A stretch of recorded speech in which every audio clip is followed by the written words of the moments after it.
Imagine a vast military complex hidden from the world in Manchuria in 1936, staffed by 3,000 spanning 150 buildings, where the line between science and crime was deliberately erased. Official records were obscured, direct visuals are limited, and some images you will see are interpretive. Yet declassified memos and survivor testimony reveal systematic human experimentation on an industrial scale.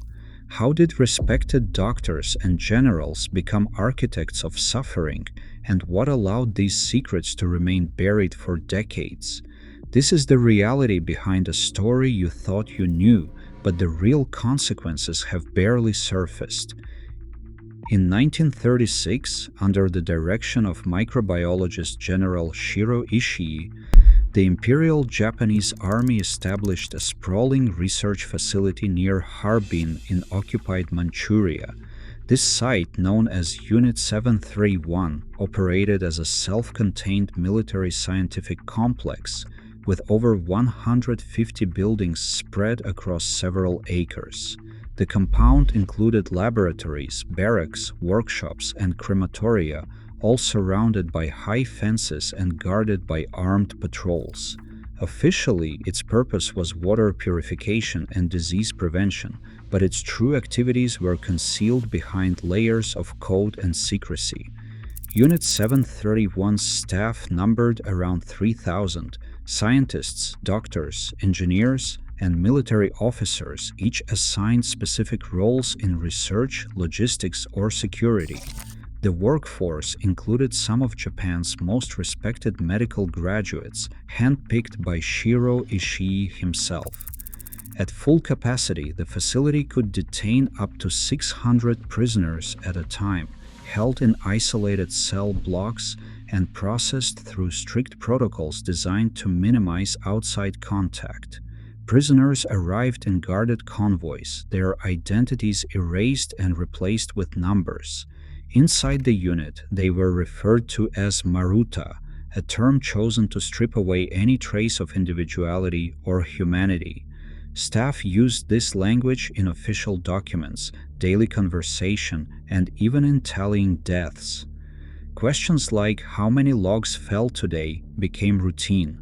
The organization of Unit 731 reflected a tight web of military and scientific collaboration. Shiro Ishii reported directly to the Kwantung Army Command, but he also maintained connections with Tokyo's medical universities and research institutes. Orders flowed downward from the top, with little room for dissent. Every department, from pathology to engineering, operated under strict schedules, with experiment logs and autopsy records filed in coded ledgers. The daily rhythm was clinical, efficient, and impersonal. While direct archival images of these routines are scarce, surviving blueprints, staff rosters, and declassified memos confirm the scale and structure of operations. Where visuals are absent, on-screen graphics and symbolic recreations represent the broader system rather than specific moments. This approach is necessary given the destruction of most original records and the deliberate erasure of evidence as the war drew to a close. The institution's language and routines were designed to normalize acts that, outside its walls, would have been unthinkable. By embedding dehumanization into the very fabric of daily operations, Unit 731 created an environment where ethical boundaries dissolved and scientific ambition merged with military obedience. This foundation set the stage for a program of experimentation on human subjects that would expand into ever more lethal and secretive territory. Estimates of the casualties from Unit 731 are shadowed by missing records and deliberate destruction. Surviving Japanese and Allied documents confirm at least 3,000 deaths inside the Pingfang compound. Testimony from former staff decades later described vivisections and mass executions. The 1949 Khabarovsk war crimes trial, convened by Soviet authorities, cited up to 10,000 deaths from internal experiments alone. When field tests and biological attacks on Chinese cities are considered, historians like Sheldon Harris and Daniel Barenblatt estimate civilian deaths between 200,000 and 500,000. The true toll remains uncertain, hidden by the systematic erasure of evidence. The Khabarovsk trial stands as the most detailed public record of these crimes. Preserved in Russian state archives, its transcripts capture the voices of Unit 731 officers and medical staff. Witnesses described infecting prisoners with plague, cholera, and anthrax, then killing survivors to silence them. One officer recalled, "I cut him open from the chest to the stomach, and he screamed terribly." Groups of Chinese and Russian prisoners were executed for the sake of experimental rigor. These testimonies, among the few surviving primary sources, offer a rare window into the facility's operations. Justice, however, was uneven. While the Soviets prosecuted some perpetrators, most of Unit 731's leadership escaped trial. In 1947, U.S. occupation authorities, acting through General MacArthur's headquarters, granted immunity to key figures, including General Shiro Ishii, in exchange for their biological warfare data. Declassified memos from GHQ, now held in the U.S. National Archives, detail this decision. The aim was to secure exclusive access to Japan's research before the Soviets. As a result, Ishii and his colleagues avoided prosecution and contributed to U.S. military research, some even lecturing at Fort Detrick. Most Unit 731 records were destroyed in August 1945, just before surrender. The few surviving documents are scattered across Japanese, Russian, Chinese, and American archives. The legacy is one of secrecy, denial, and diplomatic trade-offs, leaving justice elusive and many victims unnamed. Medical and psychological research in the 20th century produced some of the most notorious violations of human consent. In Alabama, the Tuskegee syphilis study ran from 1932 to 1972 under the U.S. Public Health Service. Hundreds of black men were told they would receive free health care, but officials withheld penicillin after 1947, even as deaths mounted. The men were not told they had syphilis, nor that a proven cure was available. In the 1950s and the 1960s, the CIA's MKUltra program explored mind control by dosing unwitting subjects with LSD and other substances. In 1953, Army biochemist Frank Olson died after being secretly drugged. His fatal fall from a New York hotel remains a source of controversy, with declassified files revealing internal cover-ups. University research also crossed ethical boundaries. The Stanford prison experiment in 1971, led by Philip Zimbardo, placed student volunteers in simulated guard and prisoner roles. Zimbardo's dual role as superintendent and researcher blurred oversight, and the study ended after just 6 days because of psychological distress.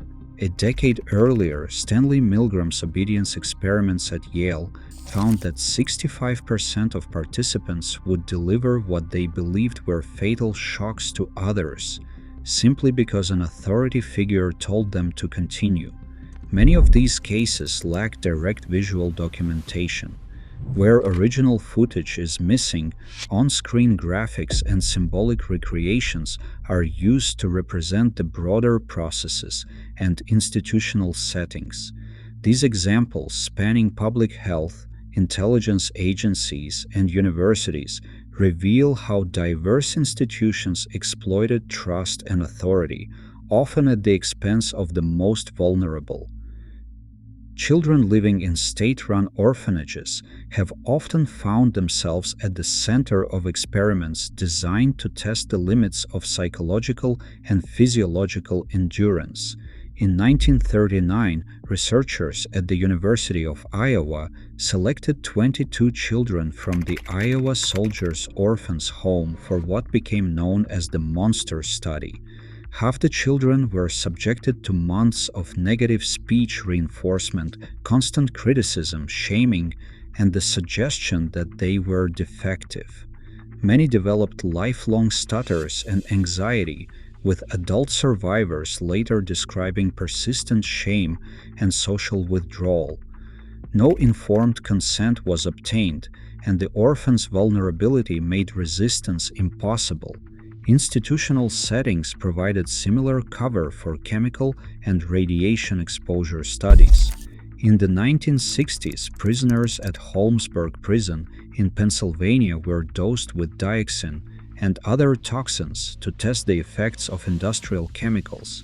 Medical staff tracked rashes, burns, and organ damage, while participants received only minimal compensation and little explanation of risks.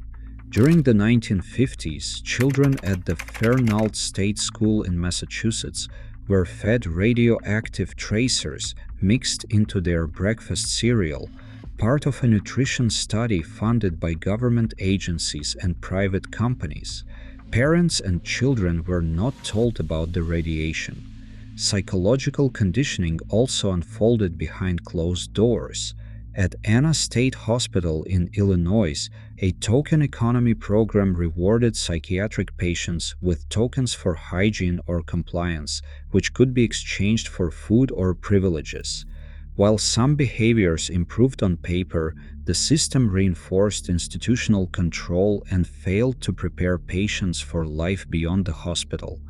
Where direct footage is missing, on-screen graphics and symbolic recreations represent these broader patterns of exploitation, reminding viewers that archival documentation for many of these abuses remains incomplete.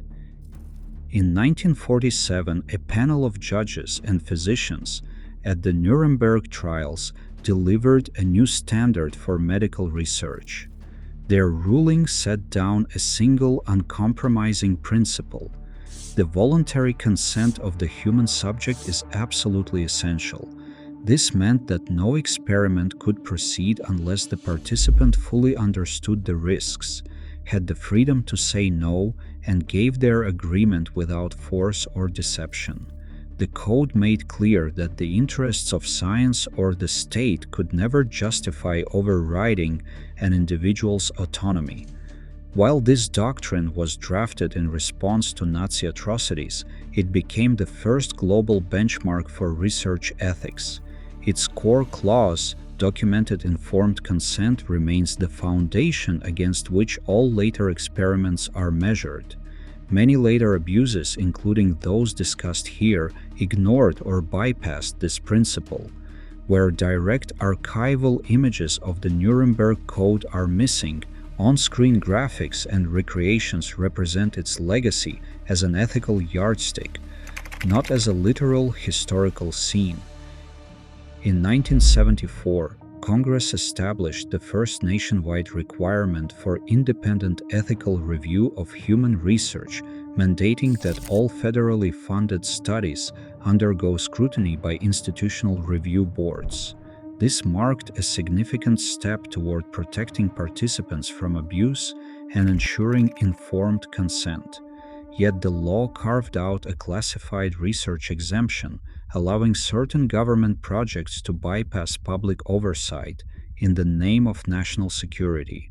As a result, experiments conducted under military or intelligence authority could proceed without the same external checks, leaving a gap in accountability.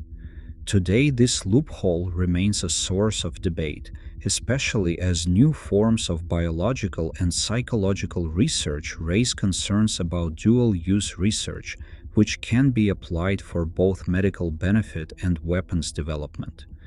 While review boards have reduced many documented abuses, the challenge of monitoring classified or high-risk research persists, underscoring the need for vigilance and transparency. Where direct archival footage is missing, On-screen graphics and recreations represent these ongoing policy dilemmas, reminding viewers that oversight is only as strong as its enforcement. Even with limited direct visuals, the realities behind these experiments remain undeniable. Today, ethical safeguards exist because past abuses exposed the cost of unchecked power.